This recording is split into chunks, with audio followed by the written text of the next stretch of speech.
La Sénélec, Société nationale d'électricité du Sénégal, et la 3MD Énergie vous offrent votre revue de presse. Bonjour à toutes et tous. À la une du journal Rewmi Quotidien de ce mardi, en réponse à la une du journal Enquête du lundi 23 décembre 2024, consacré à la Chambre de commerce de Dakar, le mouvement des entreprises du Sénégal, le MEDES, tient à informer l'opinion publique, ses membres et ses partenaires qu'il n'a jamais bénéficié d'un quelconque appui financier, subvention ou matériel, directement ou indirectement de l'État du Sénégal et de tous les régimes confondus depuis sa création en l'an 2000. Le MEDES invite tous les protagonistes à régler leurs contentieux entre eux et de ne pas y mêler le MEDES qui est loin de ces querelles de borne-fontaine et réaffirme son détermination à rester indépendant, autonome avec une liberté d'action et de pensée. Le MEDES poursuit son rôle de catalyseur de l'initiative privée et de l'esprit d'entrepreneur. Le même journal nous parle de Macky Sall qui exprime son ras-le-bol face à la diffamation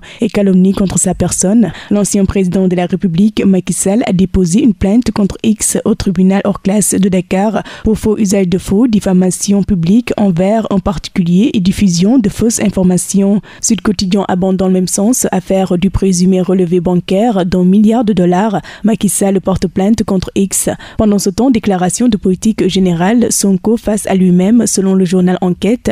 La déclaration de politique générale intervient dans un contexte chargé d'attentes sur les plans national et international, emploi, immigration, fiscalité entre autres. Ces attentes sociales et économiques pressentent un exercice donc oratoire redoutable. Et sur la sécurité routière, mesures conservatoires d'application immédiate, Sonko oblige les conducteurs d'auto et moto à filer droit, nous informe donc Vox Populi. Il a pris une circulaire pour le renforcement du contrôle routier et des sanctions, de la sécurité des deux roues et de la protection des usagers. La libération des emprises et la préservation des infrastructures routières, modernisation de l'administration aussi. Sonko s'attaque au mammouth, titre nos confrères de Walf Quotidien. Cependant, sur la certification des finances publiques, la Cour des comptes publie son rapport le 31 décembre, titre qui barre la une du journal Le Quotidien.